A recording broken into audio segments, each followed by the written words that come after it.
introduction because it was basically written about us, and so it's a little story we like to share with you.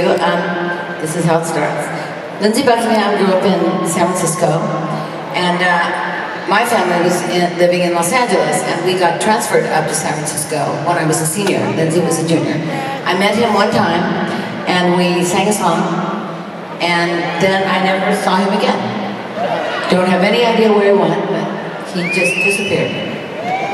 We love Army We will get into this whole argument about this. Okay. So anyway, I never saw him again, and I get a phone call though at the end of my second year in junior college, and it's a guy named Bob, and Bob is in a band with Lindsay. I don't really remember. I mean, I remember Lindsay, and I remember what a good voice he had, but I don't really remember, you know, this coming across as like a band. It was just one guy. So now it's a band, and he wants to know if I want to join their band, and I'm kind of like, well, what kind of band is it? And he said, it's a really serious rock and roll band, and I'm thinking to myself, yes, I can do this. We live in San Francisco. The whole mecca of music and artistry was going on between 1965 and 1970, and we were right there in the middle of it. So I said, oh yeah, I can do it. So the next thing I know, I'm going to practice 4 times a week, and Lindsay lives right down the street from me in Menlo Park. And so within 3 weeks, 4 weeks, we were actually doing shows and opening for really big acts, like Jimi Hendrix, 75,000 people, Janis Joplin, 30,000 people at Stanford University. Right before the movie Woodstock came out, Santana in Monterey, Carmel. And we were stuck in Lodi with Creedence Clearwater, and we were really stuck there because our car broke down. So that's not the half of it. I mean, we opened for everybody.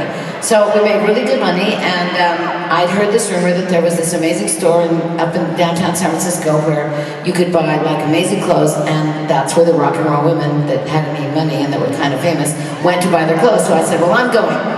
So I got my little cranberry convertible 5-speed Spider Monza and zipped up there to San Francisco and found the store, went in. It was a tiny store. It was fantastic, but it was tiny. Had a beautiful hand-painted floor.